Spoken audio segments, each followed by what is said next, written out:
What's up guys, so today I'll be reviewing a GR Corolla. Think I got a sense for it.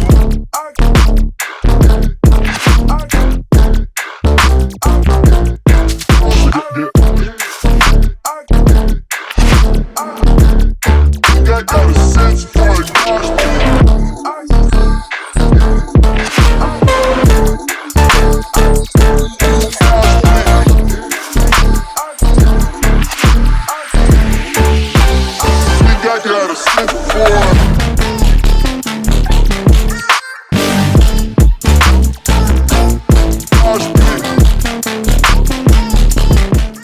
What's up guys, so welcome back to the channel. As you guys can see behind me, I got a GR Corolla right here. So I believe this car is still kind of rare on the streets of Malaysia. So I'm very lucky that I'm able to actually get one and actually review one for you guys. And the best part is this car is still fairly stock, other than the owner already changed a set of semi-slicks. But other than that, it's still a stock car. So this will be a very good baseline for me to actually try out the GR Corolla. So previously I've driven a GR Yaris, which is kind of highly modded because WRC spec turbo, got full rocket bunny kit, Motec, ECU and all those stuff. So this GR Corolla will actually make a very good baseline for me, because now I can actually like compare the GR Yaris and the GR Corolla and actually see which one is more to my liking. So yeah, I can't wait to actually try out this car later on. But anyhow, I'll take you guys to walk around the car right now. Alright guys, so first off, as usual, let's have a look at the engine bay. So this is basically a stock car, so definitely nothing has been done to the engine bay except for the Casco strut bar at the top right here. Then as like the previous GR Yaris, I'm unable to show you guys the turbo because it's hiding right back down there. But the G16 engine seems to have like a lot of potential, because if you look like people from other countries, they have modded this engine up to like what, north of 500, so roughly around the 600 territory, and it still lasts. So despite it being a 1.6 3-cylinder engine, it definitely had a lot of potential. How cool is that? Even the stock airbox have a GR badge on it. These are those sort of minor details that will actually get car enthusiasts to go like, yep. And then one more thing is the stock hood has already been lightened because there's no soundproof on the bonnet to actually keep the sound away or to keep the heat away. So it's just pure bare metal kind of hood. So I believe this also saved like what, like maybe a kilo or something. But hey, every gram counts, right? Can't really show you guys much because pretty much stock engine.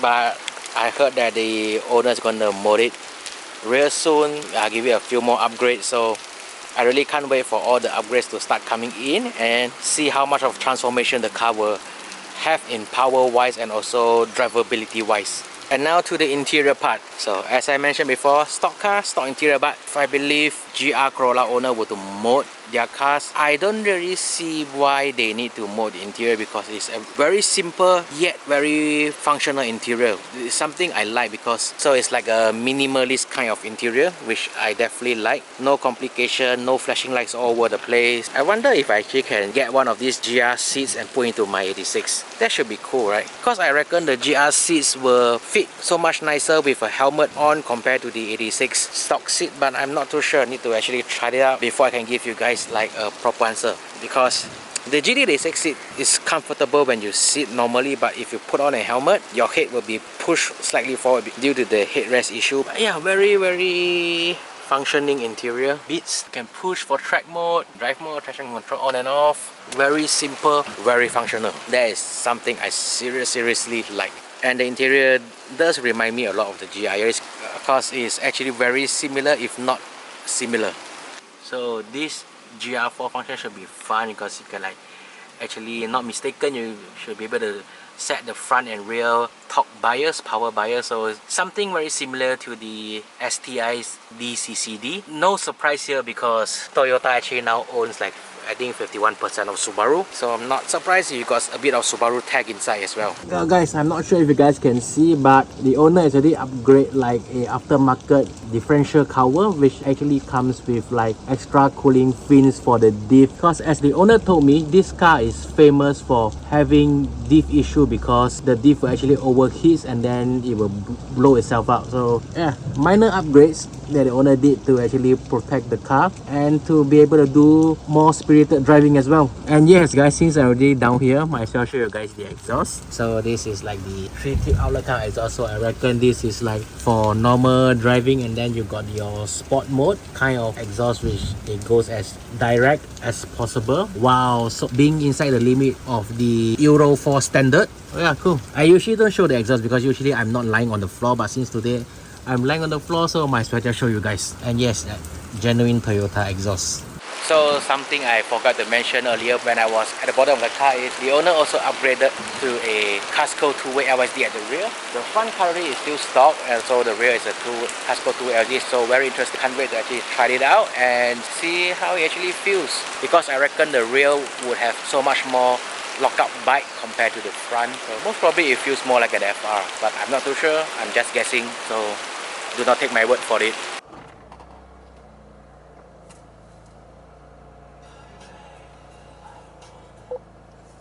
Alright guys, so now let's give it a go, and guess what? It's a rainy day.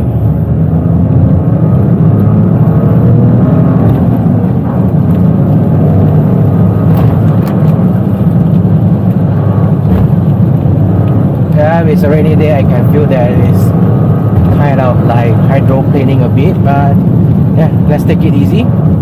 I don't want to have any issues with the car. But I definitely can feel that the rear LSD is definitely locking up a lot. Actually, so much more than the front. It actually feels like a rear-wheel drive car to me.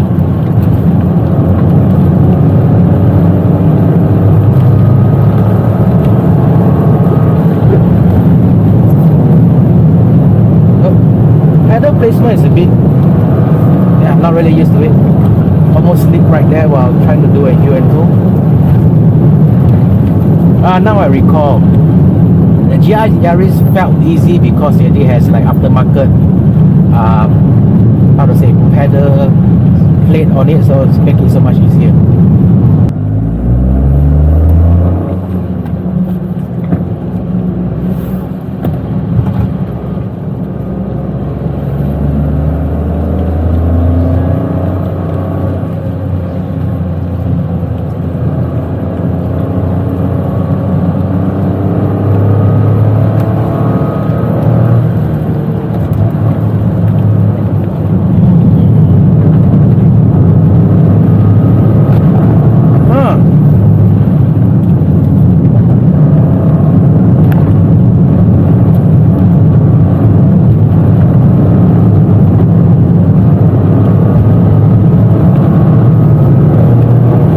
The front and rear lockup rate is so much different that every time when I try to throttle when it's cornering, it feels that they have, it's like a slight understeer feel to it, because the rear is really locked up and ready to go at that sort of radius, where the front is still waiting for the LSD to actually lock up to be able to turn at a similar radius.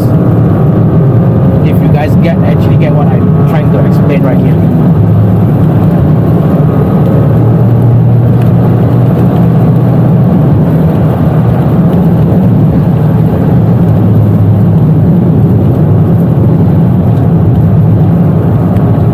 Or maybe it's just probably due to the rain that the car is slightly, the tire is actually slightly hydroplaning. But yeah, I reckon it's the LSD, because I can actually feel it from the steering.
Tapi interior kat GR sampai siap. 得了。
Alright guys, so I finally done driving the GR Corolla. Okay, one fun fact I learned from the owner is the owner actually changed the Casco LSD at around 2000 kilometers, and there's already like metal pieces that's broken off from the original diff, so it's actually not too sure is it a manufacturing error or because it's just like slightly weaker, but considering it's running on like full stock boost, stock power, I don't see why such issue would happen or should happen at all. But anyhow, the owner did solve the issue. So for you guys out there that owns a GR Corolla, if you don't know the issue, now you know. From what the owner told me is that you actually hear some sort of humming sound before the thing actually fully breaks. So once you guys hear that sound, better send it for a checkup. My impression of the GR Corolla is, personally for me, it's a much easier car to drive compared to the GR Yaris, because even though that day when I was driving the GR Yaris, road condition was quite dry, although there are few wet patches here and there, it still have that oversteer feeling. I don't mind the oversteer feeling, as I mentioned in the previous video, at all.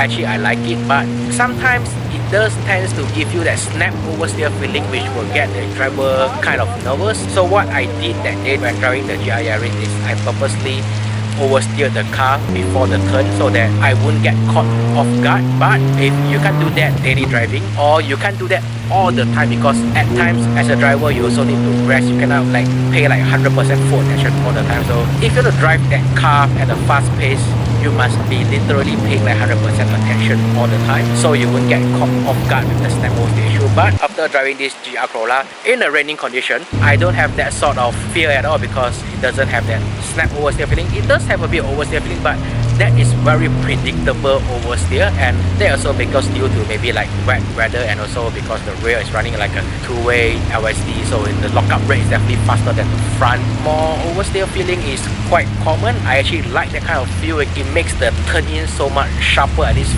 from my point of view. Yeah, if you guys ask me like comparing the GR Yaris and GR Corolla, which one would be easier to drive and more predictable and still will be able to have fun, I would say yeah, definitely the GR Corolla. GR Yaris, yes, you can have a lot of fun in it, but as a driver you must be very alert of what the car is doing. So yeah, I'd like to thank the owner for allowing me to review his awesome GR Corolla today, because it's still a brand new car and it's not the cheap car at all, because it's like a 300k Corolla. But if you ask me, it's worth every penny. If you can afford it, definitely worth every penny. Alright guys, so hopefully you guys do like this short episode. If you guys do like it, remember to give it a thumbs up, comment in the comment box below, and share my video out. Alright, I'll see you guys next time.